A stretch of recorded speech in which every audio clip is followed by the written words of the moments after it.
ម៉ាក់ដានីមានលក់បង្កងធម្មជាតិដែលមានរសជាតិឆ្ងាញ់ប្រចាំស្រុកអង្គរបូរីក៏ដូចជាម្ចាស់ហាង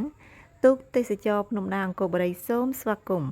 ចំពោះពុកម៉ែបងប្អូនកូនក្មួយទាំងអស់គ្នាទូទាំងព្រះរាជាណាចក្រកម្ពុជានិងសូមស្វាគមន៍ចំពោះភ្ញៀវជាតិនិងអន្តរជាតិទាំងអស់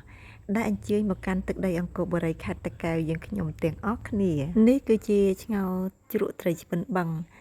ដែលគេរកបាននៅក្នុងស្ទឹងអង្គរបូរីនឹងបងប្អូនតែមិនមែនសម្រាប់ភ្ញៀវទេគឺសម្រាប់ម្ចាស់ហាងព្រោះអីម្ចាស់ហាងរាល់ថ្ងៃនេះគាត់គ្រាន់តែហាត់ក្លិនបង្កងទៅគឺបានហើយទុកបង្កងលក់ឲ្យភ្ញៀវនិយាយលេងទេបងប្អូនឥឡូវនេះនាងខ្ញុំសូមបង្វែរអារម្មណ៍បងប្អូនមកមើលអំពីក្បួនបុកក្តាំអំពិលរបស់ម៉ាក់ដានីបុកក្តាំអំពិលនេះបងប្អូនញ៉ាំជាមួយត្រីអាំងក៏បានញ៉ាំជាមួយនឹងបង្កងក៏បានដែរហើយចំណែកគ្រឿងផ្សំរបស់គាត់មានដូចជាខ្ទឹមសខ្ទឹមក្រហមម្ទេសនិងខ្ញីមិនមែនមានតែប៉ុណ្្នឹងឯងបងប្អូននៅមានទៀត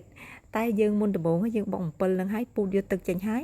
មកក្លុកជាមួយគ្រឿងផ្សំទាំងអស់នេះចាបន្ទាប់ពីក្លុកបានរៀងម៉ត់ល្មមហើយយើងក៏បន្ថែមនៅគ្រឿងផ្សំបន្តទៀតមានដូចជាម្អមស្រែជាមួយនឹងជីនាងវង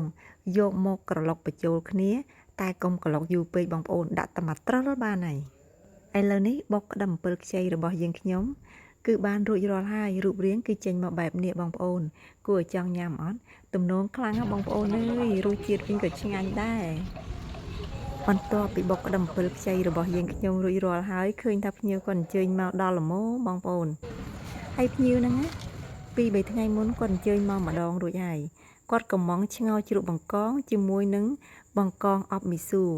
ឥឡូវថ្ងៃនេះគាត់កំងមុខម្ហូបនឹងទៀតដោយសារមកថ្ងៃមុនណាគាត់ពិសាទៅឃើញតែឆ្ងាញ់អញ្ចឹងហើយគាត់មកសារទី2ក៏គាត់កំងមុខម្ហូបបែបនឹងតទៀតដែរដោយសាររសជាតិបង្កងអប់មីស៊ូហ្នឹងគឺឆ្ងាញ់បងប្អូនម្ហូបបានឆ្អិនរួចរាល់ហើយតែភ្ញៀវគាត់កំពុងតែរកទិញត្រីបឹងដែលគេលក់នៅខាងមុខនឹងទូកទេសចរហ្នឹងបងប្អូនអញ្ចឹងហើយឆ្លៀតដល់ពេលភ្ញៀវមិនទាន់មកដល់អញ្ចឹងមិនទាន់អញ្ជើញមកពិសានាងខ្ញុំក៏ដាក់មកប៉ុស្តិ៍2ប៉ុស្តិ៍ដើម្បីចែកជូនបងប្អូនទាំងអស់គ្នាបានទស្សនាទេ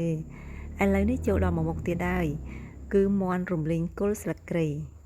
តាមពិតទៅមាន់នេះត្រូវធ្វើតាំងពីម្សិលតែភ្ញៀវគាត់ថាអត់ទាន់យកឯងគាត់ចង់យកថ្ងៃនេះអញ្ចឹងក៏រៀបចំមាន់ហ្នឹងកាប់ហើយដាក់ចូលក្នុងទូទឹកកក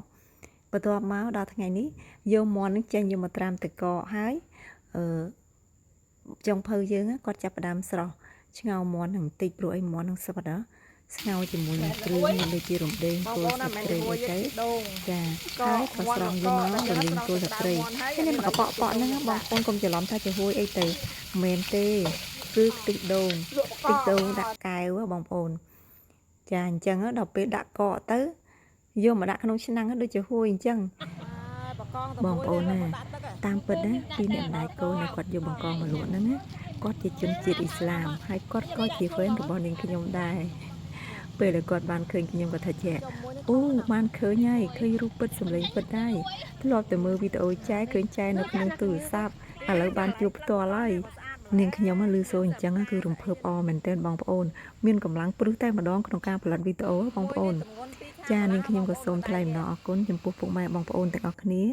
សម្រាប់ការគាំទ្រនិងជួយ like ជួយ share នៅវីដេអូរបស់នាងខ្ញុំសូមអរគុណនិងសូមជម្រាបលា